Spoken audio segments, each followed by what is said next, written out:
A lot of talk about what the Cubs have or haven't done so far in free agency. It's been a really slow market. Part of that was because it took so long for Shohei Ohtani to sign with the Dodgers and kind of get things accelerated. But what does it mean to the Cubs? They haven't spent $1 yet. 0.00 spent, right? We're going to get into that here on the Cubs Baseball Channel. Let's talk some Cubs. Please like and subscribe. We're going to spend as much money as it takes for you guys to be part of what we're doing here. But give us a like, give us a thumbs up if you're a Cubs fan. It really has been a pleasure hanging out with you guys here on the channel. Let's do it again right now.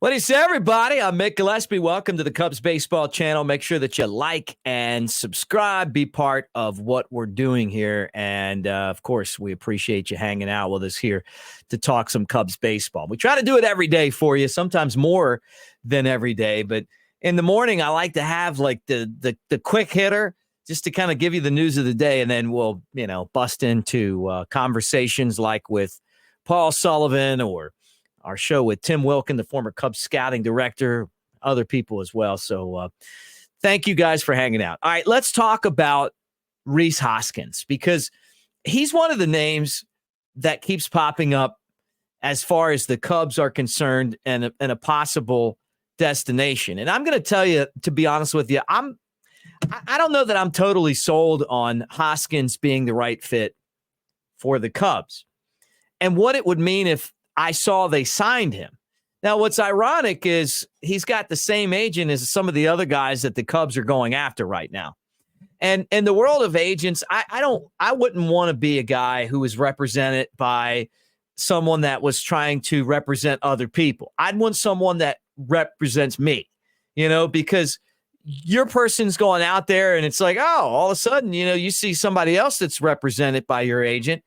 For me in broadcasting, oh, they're on all the shows and I'm not doing anything. Why isn't my agent taking care of me? It would be the same thing if I was Rhys and I'm like, okay, well, are the Cubs trying to sign me? Are they trying to sign Cody Bellinger? Are they trying to sign Blake Snell? Or they, or all three of us? Like, how would that even make sense, right? Well, first off, the Cubs signing Rhys Hoskins to more than a one-year deal and signing Cody Bellinger to me makes no sense because when I look at the Cubs system, that tells me that the talent that they have coming, the guys that I feel the most comfortable with to tell you these guys are coming, they're going to make an impact. They're going to have a spot. They're knocking on the door. They're pounding on the door. They got to play.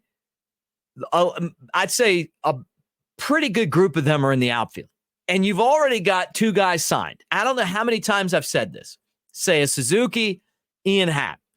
And then you got Mike Tauchman, who plays center. And then last year, you had Cody Bellinger. But when the Cubs really got playing their best baseball, he played center and he played first, which is what I think would be the same formula this year. You would have a year older, more experienced Pete Crow Armstrong, the guy I call Hollywood Pete. Alexander Canario would get a fair shake. Maybe Mike Tauchman has another great year. But even when you look past those guys, there's just a ton of prospect outfielders, and there's three spots, and you got two guys signed long-term. You go and sign Bellinger, what are you going to do with all those guys? And I know you got the DH spot too, right? So where does that lead us to Rhys Hoskins? Well, here's Rhys Hoskins here's his, his numbers from 2022. He didn't play because of an injury last year. I'm guessing he's going to come back and he's going to be healthy.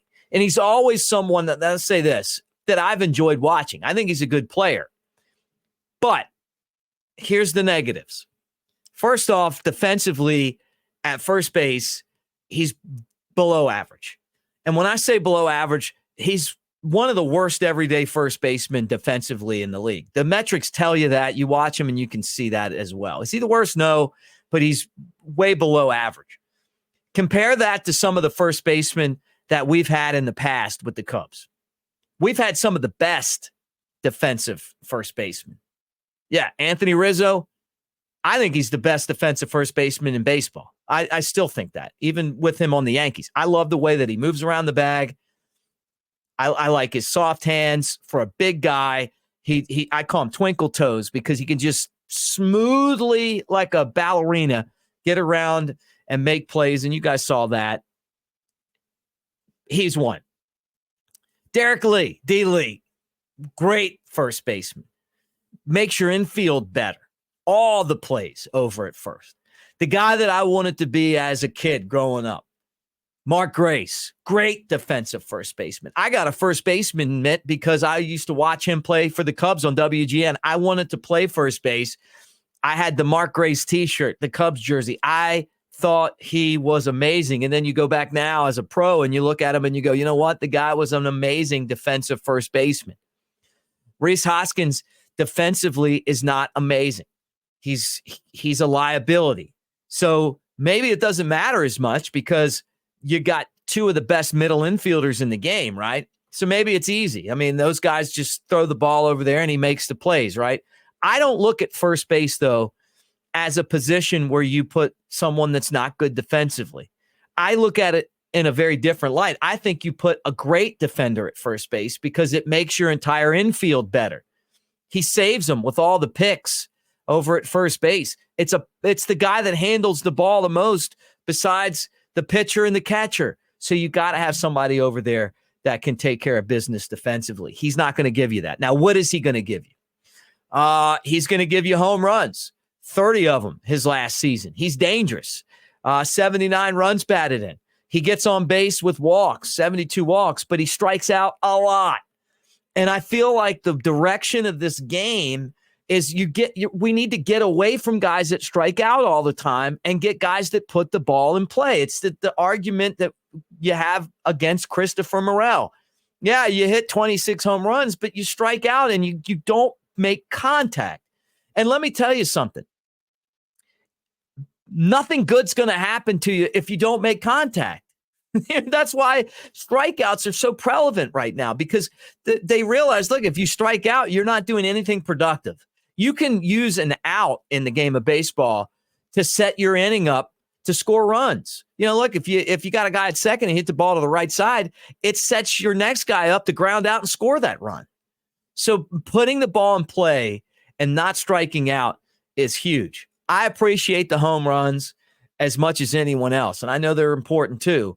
But putting the ball in play, and if I was the Cubs, I would try to find guys who can put up similar power numbers, but also put the ball in play. I'm also a person that believes batting average is important. I know there's people that will argue with me. Analytic people say, well, it doesn't matter. It's about on-base percentage. Well, yeah and no. I mean, hits to me are not the same as walks. They're different. And when you put the ball in play and it's a hit, good things are going to happen for you. If you walk, you're going to go to first. If you put the ball in play, someone might make an error, right? Something could happen. You could be moving a guy around the bases. You could go from first to third instead of first to second. I don't know, but you get my point. Maybe I'm just a baseball purist, but I don't buy into the analytic that says that walks are as good as hits. Like, I know we used to yell that on the playground and in Little League, and in a way it is, because it's 1,000% chance that you're going to get on if someone walks you. But if you strike out, it's a 0% chance that you're doing anything productive. So putting the ball in play is important. Defense is important.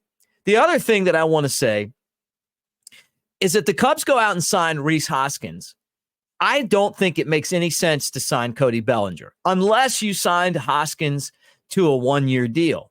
But once you sign both of these guys, now you're blocking positions, and you already have enough blocks on this roster. There's guys on this roster that you'd be better off moving to other teams to open up spots so that you can take advantage of your farm system that has a lot of really good players. Free agents are important, but developing is even more important. And it's not just about trying to save money. There's a culture that they've created that the Cubs have right now that is super important to winning. You got guys that are coming that have won championships at every level they've ever played. And then when they get to the big leagues, they're going to expect that same thing, you know? And so what you want is someone like a Cody Bellinger that's going to come in there and make it a little easier for those guys to succeed. You don't want to have a bunch of free agents that are just clogging up positions and you're going, well, you know what? A guy hits a lot of home runs, but, you know, he strikes out a lot and he can't play defense. Now, with that said, I get where a lot of you guys are saying, well, who's going to play first? Well, my hope is that it's Cody Bellinger. But if you sign Rhys Hoskins, maybe it's because you're not signing Cody Bellinger and you're saying, okay, you know what? We'll put his production at first base and then we're going to have to rely on the trio of guys to man the outfield and hope that those guys are productive. And then maybe somebody just like takes the position, you know, where you're like, well, we can't leave Canario out of the lineup, or we can't leave, PCA out of the lineup, or, you know, Tachman's got to be in there, right? So that's where we are right now. There's still so many things going on, and the Cubs aren't the only franchise in baseball that has frustrated fans when it comes to free agency. I just think that for us, we got so pumped up about Craig Counsell, and we still are, and we should be. We're just looking for that next thing. Well, look, the Cubs were in on Ohtani. Maybe Ohtani wasn't in on the Cubs, but the Cubs were in and making a bid and made a very good bid. And in some aspects, according to what Bruce Levine was talking about on his show Saturday, it was even more competitive than what he ended up getting. And so that's pretty exciting. So that shows you that there's a commitment there. So we'll find out. But thinking that Rhys Hoskins and Cody Bellinger are both coming, to me, I don't see a scenario where that's the case. And the last thing I want to say is a year ago, the Cubs went out and they signed two guys to play first base, which still makes no sense to me at all. Baffling, right? And you had Matt Mervis. Well, last year going into the season, we're looking at the roster and we're going, well, you know, what were the expectations? And I mean, honestly, like David Ross deserves a lot of credit because the expectations weren't, we're going to lose out at the very end of the season and making the playoffs. I mean, I'm looking at the roster and the way that things have been in the past, and I'm not thinking that they're going to make a run. And then when you put everything together, you realize that they kind of underperformed, right? But at the beginning of the season, you're looking at it and you're like, okay, you know, why is Eric Hosmer playing first? Trey Mancini, what's he doing here? It didn't make sense. You should have put Matt Mervis at first and figured out if he can play. Now, he did get some experience there, and it didn't go well. So, to me, that's why I feel like Cody Bellinger would be the perfect guy to have because he could help you in the outfield and at first base like he did last year. And I think he's a true star.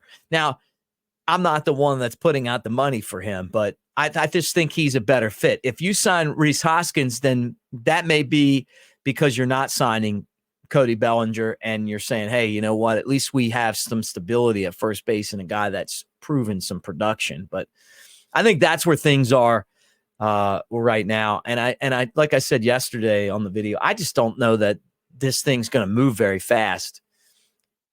And the crazy thing is that a lot of these guys that we want, that the Cubs probably want too, are all represented by the same agent. So how does that work out? I don't know if it works out worse for the Cubs or worse for the players. Just sitting here trying to think about that today.